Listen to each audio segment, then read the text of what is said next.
Hi, I'm Kristi Graner, and welcome to the Dare to Believe podcast. I'm here with our good friend John Thomas from Streams Ministries, president of Streams Ministries International.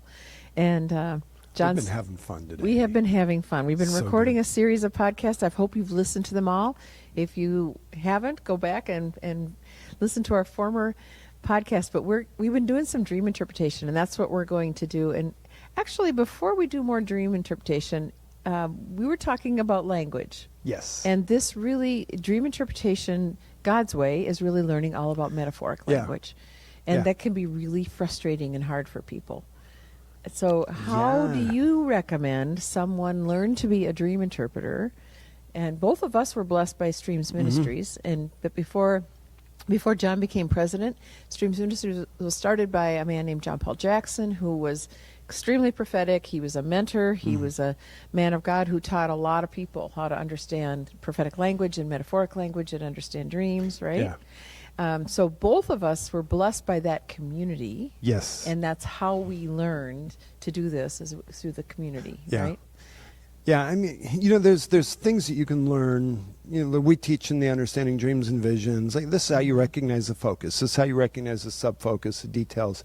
But if you're thinking about language, this is how you recognize a noun, a verb, adverbs, adjectives. And you have to learn how they fit in the sentence, right? Because different languages are going to be different. They're going to fit differently. And so there's the structure piece of it. And I have learned language in school. Right. And it's hard. Oh, it's hard. Yeah, because some of them, instead of saying, and he went, it says, and went he. Right? Because it just changes So you've got to understand a little bit of that. And some of that just doesn't make sense until you get immersed in it. Then the other thing is the actual words. Like, words mean something. And so metaphor are pictures. And there's a lot of different possibilities. Like, I speak English. You speak English. If I say I love, I can mean I love God, which means that all of my being and everything I am is focused on Him. He is my source. He's my everything. And I can say I love a cheeseburger. Two very different things. Same word, two very different meanings. But we, knowing the English language, just from the context, we recognize which love we're talking about, because how it comes out in the sentence. And so dreams are like that. And you mentioned being a part of this community. That's really where I can look back and see the most growth that I got in dream interpretation is when I got up to New Hampshire. Yeah. We were on staff. Yeah, John actually moved to work for Jump, or just to volunteer. Just to be there, just to hang out, just to learn. And when I ended up on staff, we had every lunchtime, we would have a dream lab. We'd get together and we would interpret dreams together. So I was, every single day, I'm immersed in dreams. I'm interpreting dreams on a website that we had at that time. I'm interpreting dreams there. I'm talking to people, and everybody's talking about dreams. I got immersed in this language. And it made me think about afterwards, realizing how much I grew in that season. I've got a friend of mine that was learning Spanish because they were doing ministry in New York City, and there's a large Hispanic community, and they wanted to be able to really minister to that community. And so they took all the courses, and they advanced Spanish like in school. Learned everything that they could. But then when they were realizing, like, this is not really connecting the way that it should. It's hard to be conversational and natural when you really, learn it in the classroom. It becomes mechanical. You don't have the right cadence. You don't have the right language. It sounds like an American trying to speak Spanish instead of somebody speaking Spanish. So they went down to South America for a 3-month immersion program. And they went to a little small, not small village, but a smaller village. I think it was like 1,000 people, so a small city. And they just lived there for 3 months, and everybody there spoke Spanish. They didn't speak English. It was immersion school, though. It was an immersion. Well, it was set up by a school, and so these people understood that was their job, was to immerse them in the language, so they actually could understand a little bit of English, but they wouldn't speak English, the family they lived with. So there has to be a leader. So there has to be a leader, somebody that understands the context, but just being in that community. And they came back from that 3 months, were preaching in Spanish, was able to minister in Spanish. Like, it just completely shifted. And so immersion programs are important. When it comes to dream interpretation, immersion programs are important. I don't know, like Dare to Believe, you have a whole dream community. Yeah, we do. That you have as part of the school. And it's people that are interested in dreams, want to learn dreams. They get together, they talk about dreams, they're interpreting dreams. People that are newer, people that have been doing it for a while, people that have some confidence, and people that have no confidence at all. But together they're working together, and so they're learning by immersing themselves in that language. And you know, that's one of the ideas that we had. We're developing Streams Academy into a diploma program. So we now have... Yeah, congratulations on that. Thank you. I'm so excited. It's been a long time coming. So the Texas Department of Education has given us permission to offer an Associate of Science in Biblical Dream Interpretation. We also have one in Prophetic and Revelatory Studies, but Biblical Dream Interpretation. So it's a 2-year program where people come and they... In person. This one's in person. In Dallas, Texas. In Dallas, Texas. So, you know, you got to be in Dallas if you want to come to it, or move to Dallas if you really want to. Which we've had people coming. Oh, yeah. We've had people move there. You moved to I moved to New Hampshire just to be around it, to grow. Yeah, and then spending a lot of time in dreams. There's going to be requirements for dreams interpreted, but there will be community. There's cohorts working together and interpreting dreams, mentors walking you through, being able to answer questions, that whole thing. Like just immersing yourself in that language, it does something that nothing else can. So that's great. I love it. I love it. Actually, you've got three of the ladies that are here, part of your team, came down to an intensive that we did, an internship that we did, a week-long internship. We're going to be doing that again in summer of 2026. And all the students will be part of that, but we'll be doing it it'll be open. Because when I was being trained up, and we're talking decades ago, but I would go to every intensive like that they had, internships that they had in New Hampshire at the time, because John Paul was living there at the time. So I would go and stay there just for a long time, just to do that, just to be around the dream interpreters. I wasn't able to move from Minnesota to there like you were able to move there, but I did as much as I could and learned as much as I could. Yeah, those are very valuable. It's amazing. Very valuable. Do you know when that is, or people should look on your website? Yeah, we haven't confirmed the date. It'll be in summer of 2026, so June or July time period. We're going to try to avoid August because it is Texas. Yeah. But June or July we'll be doing that. Of 2026. 2026. Okay. Yeah, and it'll be a week-long immersion, and 9 a.m. to 5 p.m. And we're just going to be... I'll come down and help you. Oh, that would be fun. Yeah. That would be a lot of fun. Yeah. All right. So I want to have us interpret a couple dreams. Okay. Because it's just, you catch it by doing it. And this, even by watching these podcasts, people are immersing themselves a little bit. And because there's some things that you learn and you understand in your soul, your mind, will, emotions. So I understand how this works. But then there's part of you in your spirit that just catches and you discern. You can feel that discernment of when the Lord's on that. I can feel that. Yeah. So that's for when you're interpreting, but also for when you're receiving a dream. Like you can tell, that interpretation just doesn't set right. It doesn't connect with me, or it does. Yeah. And it's with your spirit. Yes. Yes, but you want it to connect. Anyway, this is a dream called Mudslide.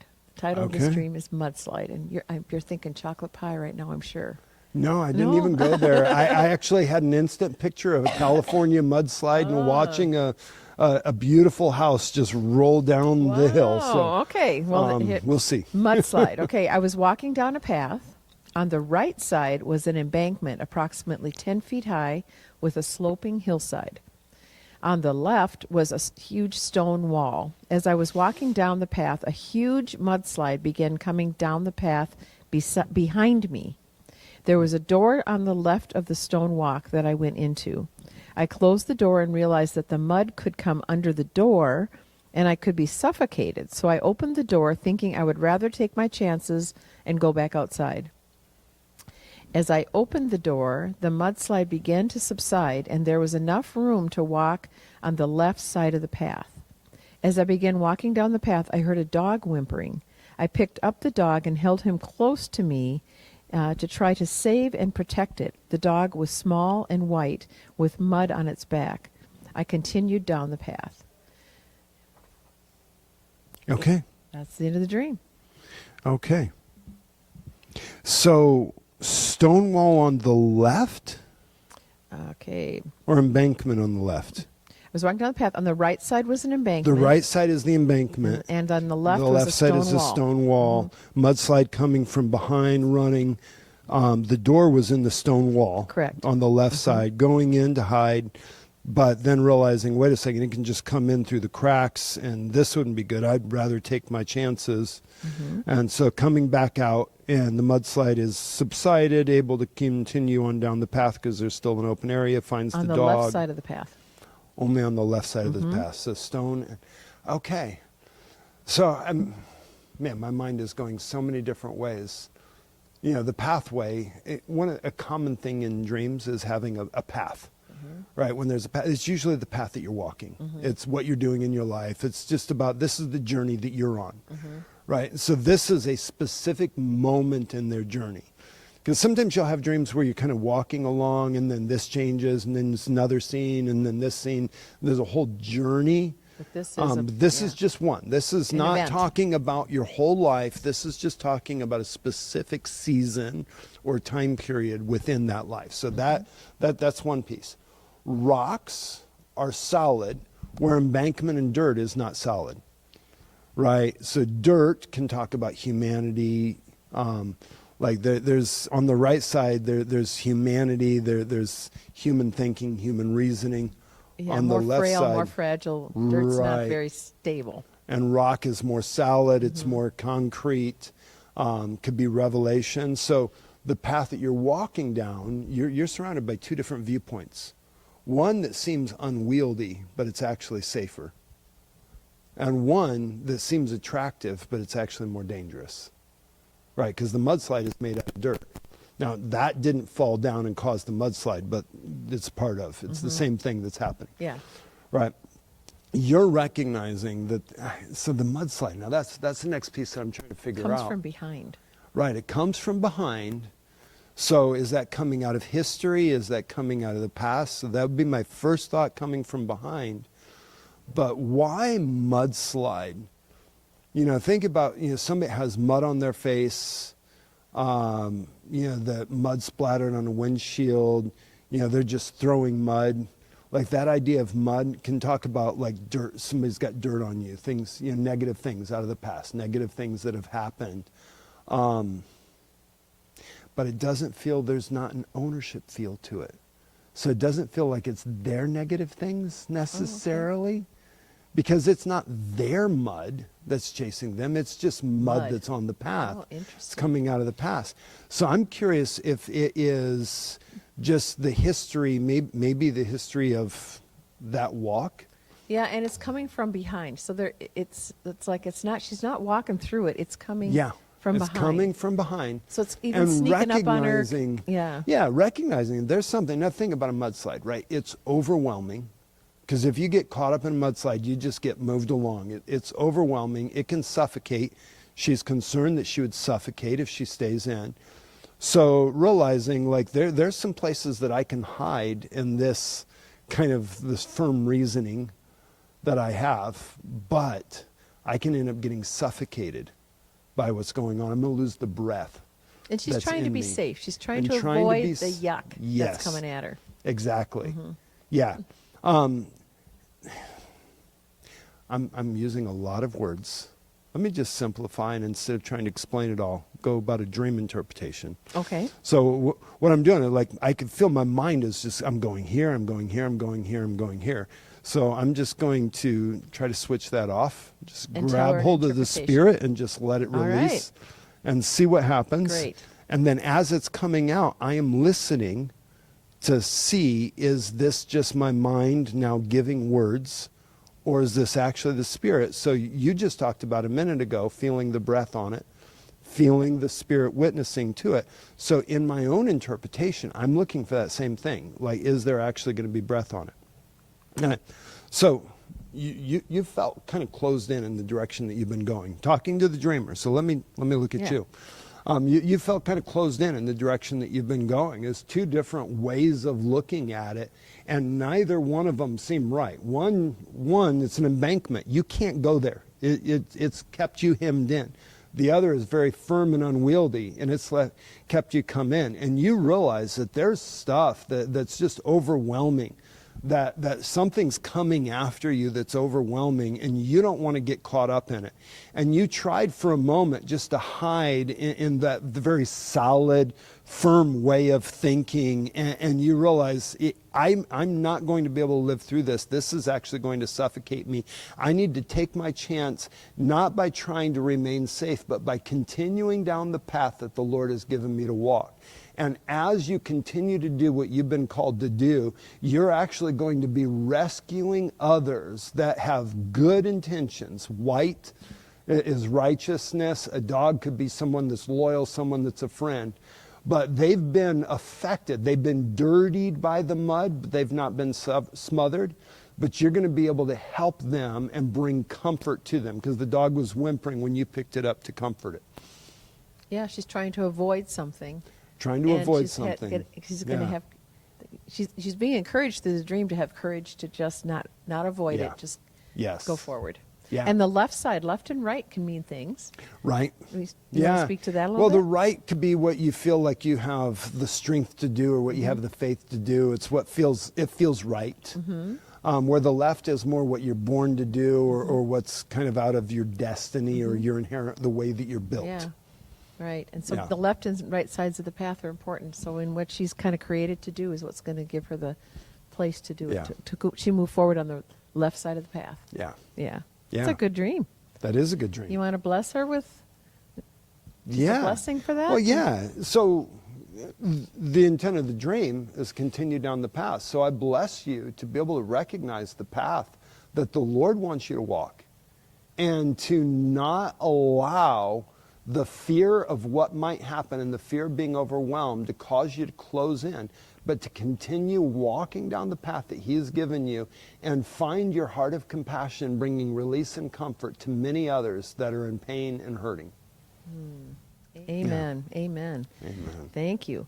And these dreams have come in through the Dare to Believe website. If you have a dream and you're wondering about receiving an interpretation for that, you can go to our website, dtbmn.org, and there'll be a place to put your dreams in. Just put /dreams and it'll take you to the page. And we would love to interpret your dreams. That's where these came in. And John is with Streams Ministries. You can find him at streamsministries.com. And we'd love to hear from you, and we'd love to hear about your dreams. Thanks for joining us.